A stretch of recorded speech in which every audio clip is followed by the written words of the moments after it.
All right, so episode 9 of Tokyo Revengers has come to an end, and I think that this episode that was titled Revolt was very pivotal in one very important thing, and that is Takemichi's realization that the things that he is doing in the past is in fact changing the future. Now, he's completely altering the timeline and the events. Now, he might not necessarily be having the greatest impact on like the hierarchy of events. It's just the way in which things happen. And I think it was vitally important for him to come to that realization.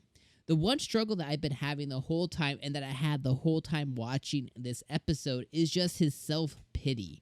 I'm really hoping and just kind of like praying to the anime gods so he finally comes and gets out of this self-pity mode, because he constantly keeps second guessing, second questioning himself. He keeps thinking that he's a failure, and it really is just reducing the amount of effectiveness that he is going to have on his ultimate goal, which is trying to ensure that he saves Akun, that he saves DRAKEN, that he saves Hina. This is his ultimate goal, is to go and back in and do something huge and meaningful. But yet every time he's starting to get close to the goal, he begins self-doubt and self-pity, which just ends up stopping any progress that he made. Thankfully, in this episode, he was able to kind of drag himself out of it. But even then, like, he is just so hyper focused in a way that it is diminishing his impact that he's going to have on anything else surrounding him. In this episode, the ultimate goal was to find DRAKEN and to ensure that he doesn't get murdered, right? That was the ultimate goal here. And in trying to do so, he remembers, something that him and Naoto were talking about as far as where the murder takes place.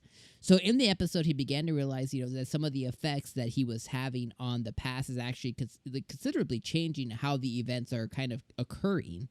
But he remembers that, DRAKEN died in the parking lot, so he makes his way over to the parking lot. And does he make it in time? I guess we could debate that. But let's just say, he makes it in time. DRAKEN is still in the midst of the fight, quote unquote, and he got effed up a bit. He got hit up with a bat.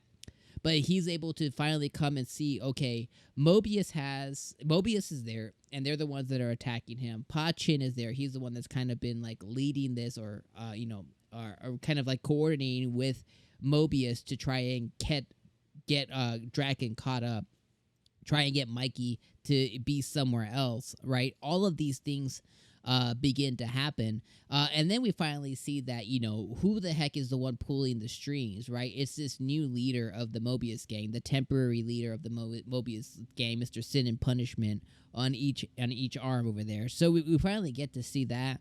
And this dude is not who I thought it was going to be at all. Some random ass dude who is actually the one who has been leading this thing and trying to, like, set the Reese's Pieces for them to follow, essentially. And they get to meet that. Mikey goes in to kick him. He blocks him, and then a war is about to pop off between Takemichi, DRAKEN, one of the captains, and Mikey. And thankfully, the Toman gang make it in time, and it ends up being an all-out war between Toman and Mobius. And at that moment, Takemichi's realizing that I had a drastic effect, but at the same time, the core thing that was supposed to have happened is still happening, right? It's just the way in which it happened. So, we're starting to see all that come into effect. And the whole time, like, he's like a little zombie boy trying to go and find DRAKEN in the fight, which he should have just stuck next to him from the beginning and been fighting with him. But he goes the whole time.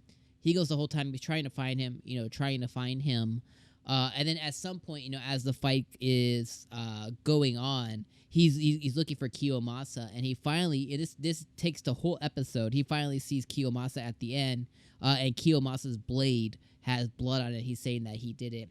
Takemichi finally, I don't know how he did it, but he finally goes. He finds DRAKEN, and DRAKEN, homeboy's been stabbed up. You know what I mean? And that's the cliffhanger that we left off on for next episode. So, I'm hoping that even what happened, right? But what I'm hoping is that because he's there, because he's the piece that didn't quite fit, he's the extra puzzle piece to this. You know what I mean? He's the extra piece on the chessboard that would have otherwise been eliminated, right? Is he a pawn? Is he a queen? Is he a rook? Who knows? But he's the extra piece that originally wasn't there when checkmate was done. So I still think that he can have an impact. I still think that maybe finding DRAKEN early could save his life. You know, at the end of the day, the main thing we need to make sure is DRAKEN doesn't die. So if he can impact that and DRAKEN doesn't die, he's still going to have a huge impact in the future. It sucks. DRAKEN got hit with a bat. He got effed up. He got stabbed. But now Takemichi saw Kiyomasa do it. So he's a witness. And if DRAKEN can be alive, he's a witness to that too. So Kiyomasa can get taken out of the picture regardless, get thrown in jail, and he can save the day. I'm hoping that's what happens next time. But as the anime continues hurtling to the end, right, we're about to hit the 12 episode mark. We're at episode 9. We have 10, 11, and 12 left. So we have 3 more episodes. As it burrows its way down to the end, I'm hoping that Takemichi continues to grow. I really he's developed so much, but yeah, he's taking so many steps back. He's constantly in self-wallowing, self-pity. He doesn't stand up for himself as I would like to have seen. He needs to throw hands sometimes. He just kind of allows things to happen.